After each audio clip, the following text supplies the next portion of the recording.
Hola, este es el vídeo 7 de las prácticas de programación del tema 2 de cálculo de cero de una función del curso de métodos numéricos. En este vídeo vamos a explicar una práctica sobre el estudio del periodo de incubación de la COVID-19, utilizando los métodos de cálculo de cero de funciones. Lo primero que tenemos que estudiar es qué datos vamos a usar para hacer nuestro estudio. Entonces lo que vamos a hacer es utilizar como dato 587 casos donde ha sido posible reconocer cuánto tiempo han tardado cada uno de ellos en presentar síntomas después de la infección. Entonces, por ejemplo, el día que más personas han presentado síntomas es 4 días después de la infección, donde el número de personas que han presentado síntomas son 76 de las 587. Entonces, lo que se está reflejando aquí es la frecuencia relativa, es decir, que lo que se está representando es 76 dividido por 587. Entonces, cada una de estas columnas lo que representa es el número de casos que han tardado ese número de días en presentar síntomas dividido por el total de casos. Entonces, esa es la muestra o los datos que nosotros vamos a usar, y lo que queremos, en primer lugar, como es una muestra, pues es una información imperfecta. Por ejemplo, aquí vemos que el día 4 hay muchos casos, pero por ejemplo el día 5 y el día 6 bajan y el día 7 sube. Y realmente eso no hay ninguna razón epidemiológica para eso así, que esto sea así, simplemente es pues un defecto de la muestra. Entonces, lo que se hace para soslayar estos defectos es aproximar la muestra utilizando una distribución de probabilidad. Entonces, la distribución que nosotros vamos a utilizar para aproximar este fenómeno es la distribución gamma, que viene dada por esta fórmula que está aquí, ¿no? La distribución más usada para aproximar distribuciones es la distribución normal, pero en este caso en concreto la distribución normal no encaja bien por dos motivos.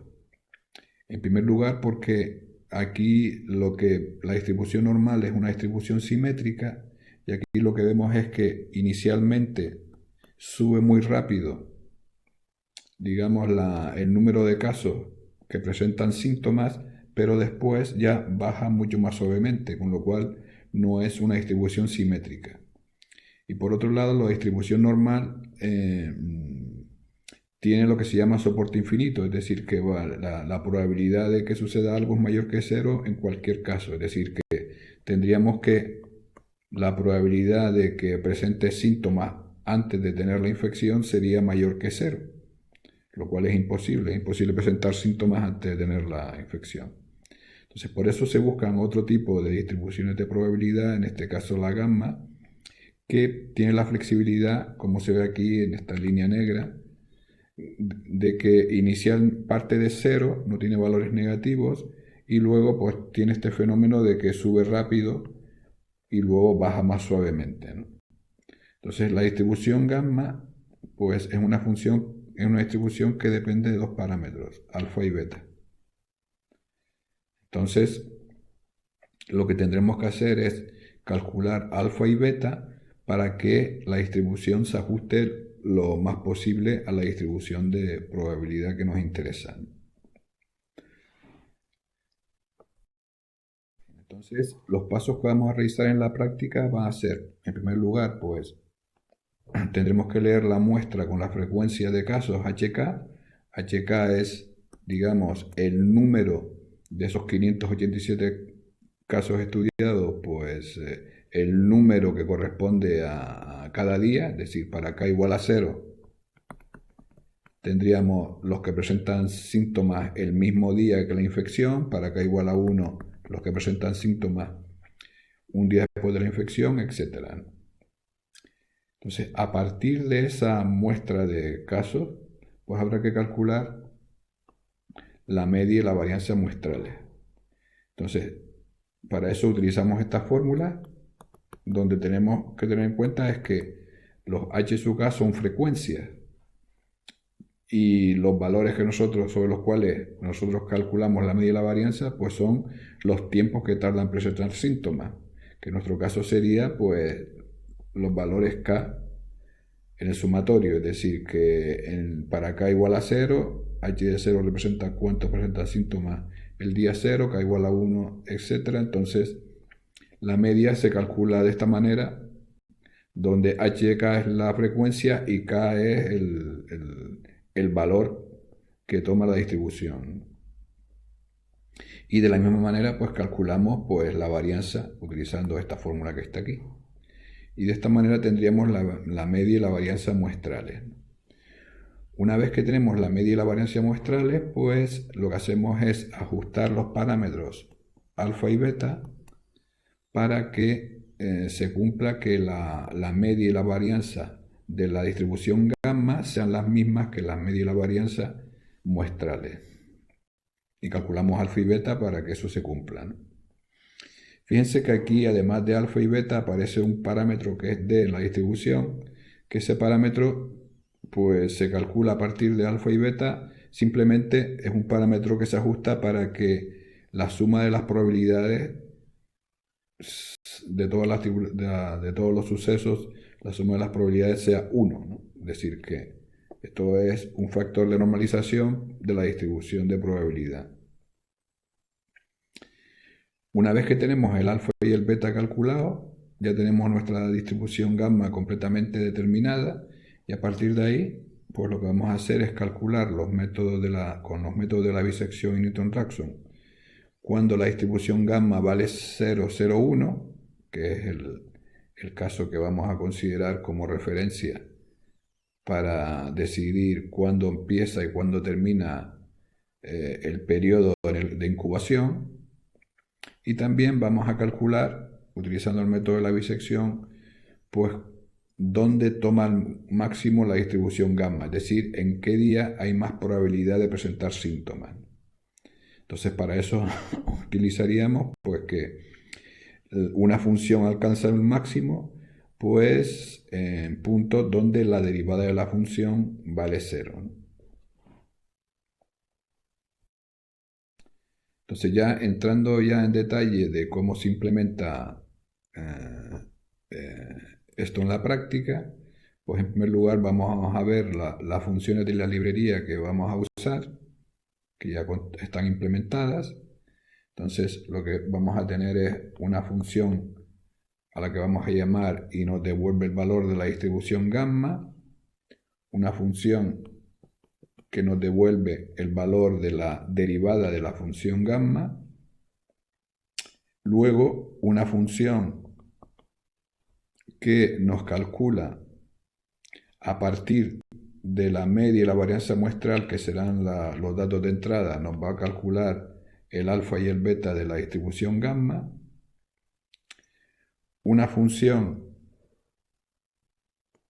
que implementa el método de Newton-Raphson, que devuelve el número de iteraciones realizadas y que tiene como parámetros pues la función a la cual le quiero calcular el 0, la derivada de la función a la que le quiero calcular el 0, la raíz inicial de la función que el método va a ir perfeccionando hasta encontrar la raíz buena, el número de iteraciones máximas permitidas y la tolerancia para parar las iteraciones. De la misma manera, pues tendremos el método de la bisección implementado que devuelve el 0 encontrado de la función y que tiene como parámetros la función a la cual se le quiere calcular el 0, los límites del intervalo inicial A y B, la tolerancia para parar las iteraciones y devuelve el número de iteraciones realizadas. Entonces, estas son las funciones que vamos a utilizar en nuestro programa principal. Entonces, en este programa principal, pues empezamos pues definiendo los parámetros de la función gamma como variables globales, que son los parámetros alfa, beta y el factor S de normalización D. Entonces, ¿por qué se definen esto como variables globales? Pues para no tenerlas que estar poniendo como parámetros de las funciones y simplificar la presentación. Normalmente es desaconsejable el utilizar variables globales, lo correcto es utilizarlas como parámetros de las funciones, pero nosotros aquí para simplificar lo que hemos hecho es poner estas funciones como variables globales, lo cual significa que cualquier otra función que esté en el código pues pueda acceder al valor de esas variables directamente sin pasarlas como parámetros. Luego, a continuación, vamos a hacer un truco porque, claro, nosotros hemos dicho que queremos ver dónde la función gamma vale 0.01. Pero nuestras funciones calculan el cero de una función. Entonces, lo que hacemos es un truco y definimos una función auxiliar que es simplemente la función gamma menos 0.01.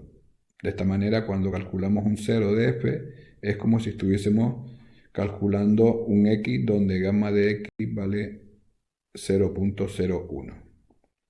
Entonces ya entramos aquí en el programa principal. Lo primero que hacemos es leer la muestra, que es la muestra de frecuencia con todos los casos que en función del número de días que pasan hasta presentar síntomas. Y ahora tenemos que calcular la media y la varianza muestral, que es lo que se hace en este código. Entonces aquí lo que estamos haciendo es, pues, estrictamente, pues, implementar la formulita para calcular la media y varianza muestrales que se vieron antes, ¿no? Y por último aquí, con la instrucción count, lo que hacemos es imprimir por pantalla pues, los resultados obtenidos. Una vez que tenemos la media y la varianza muestral calculada, pues llamamos a esta función, a la función de cálculo de parámetros gamma, que a partir de la media y la varianza muestrales, pues me calcula los parámetros de la distribución gamma.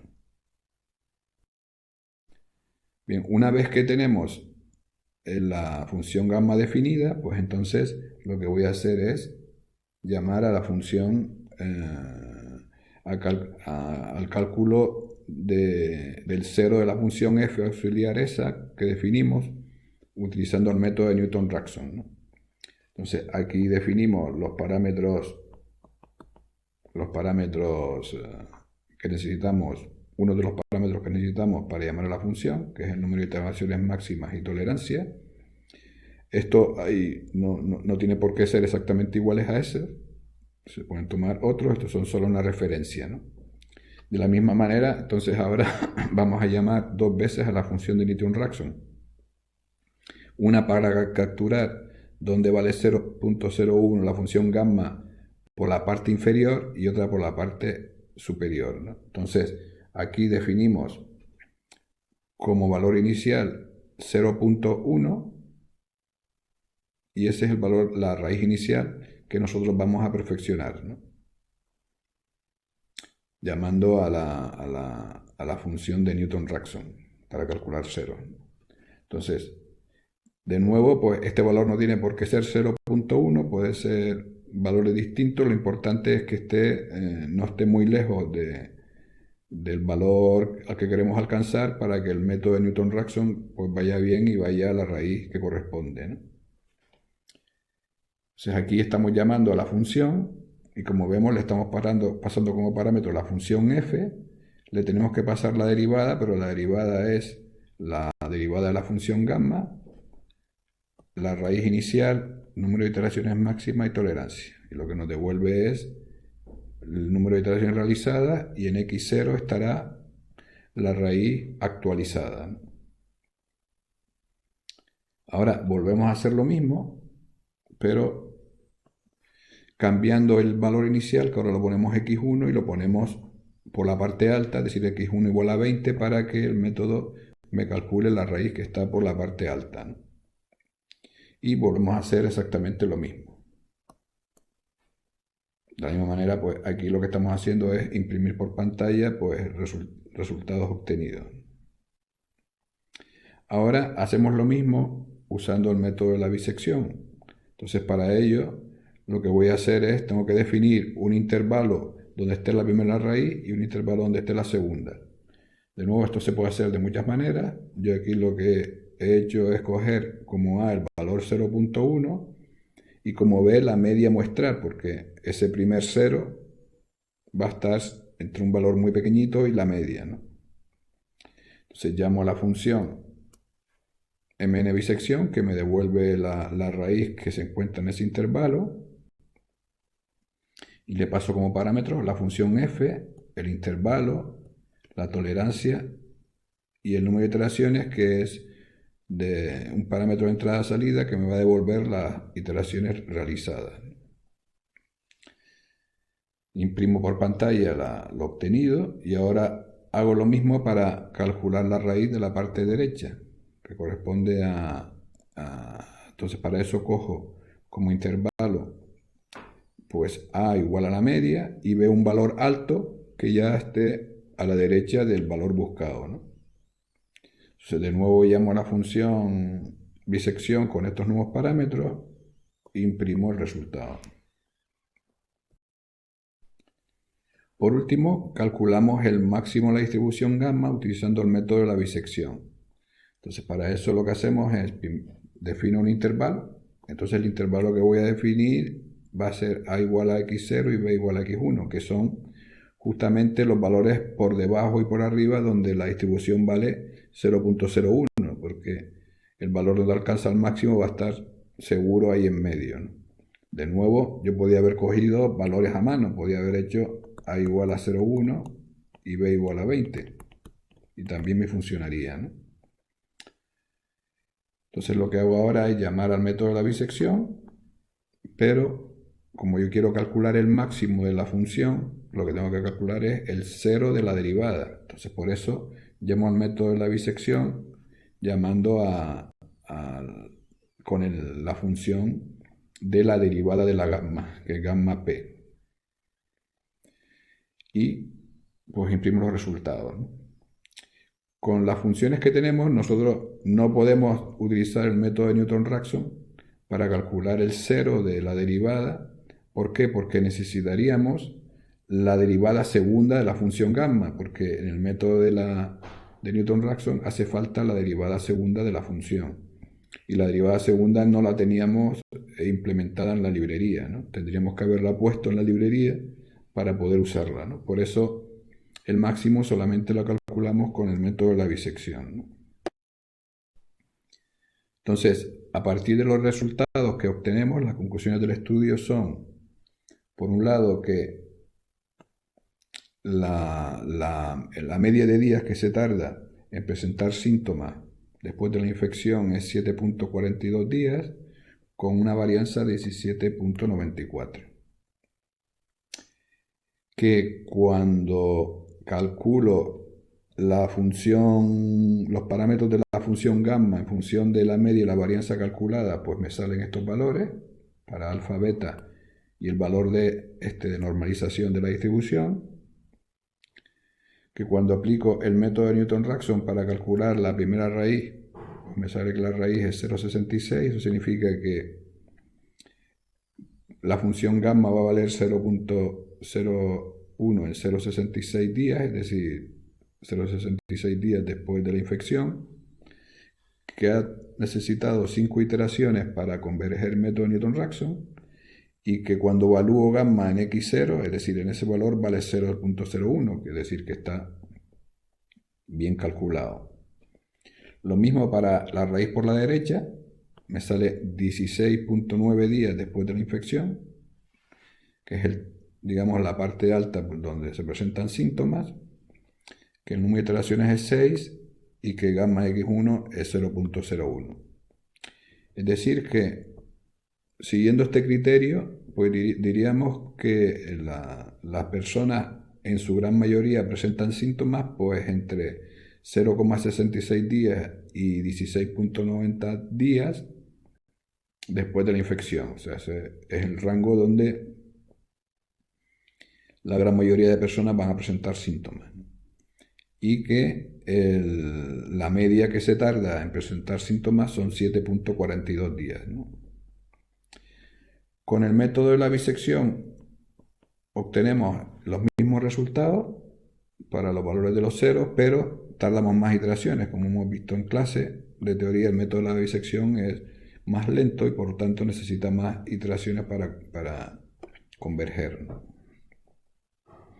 Y por último, utilizando el método de la bisección, pues encontramos que el día donde es más probable contagiarse de presentar síntomas es 5 días después de la infección. Y gamma en ese valor vale 0,11. Significa que el 11% de las personas pues van a presentar síntomas 5 días después de la infección. Entonces, hay que tener en cuenta que claro, esta muestra que estamos usando es de la primera variante del coronavirus. La variante actual, Omicron, pues para esa variante no tenemos una muestra que nos permita hacer el estudio, pero sí sabemos que por otros estudios realizados, pues que su periodo de incubación es más pequeño, es decir, de alrededor de unos 3 días, ¿no? Es decir, pasamos de 5 o 7 días para la primera variante a unos 3 días. Y esto es una de las cosas que provoca que sea mucho más contagiosa, porque la gente presenta síntomas más rápido y al presentar síntomas más rápidos contagia a otros más rápidos, ¿no? De hecho, el periodo principal de tiempo en el que nosotros podemos contagiar a otro es entre 2 días antes de presentar síntomas y hasta 3 días después de presentar síntomas. Es decir, que el momento en que presentamos síntomas es fundamental para valorar el periodo en que podemos infectar a otros, que consiste en respecto a cuando presentamos síntomas 2 días antes y 3 días después. Y con esto pues termina la presentación de esta práctica.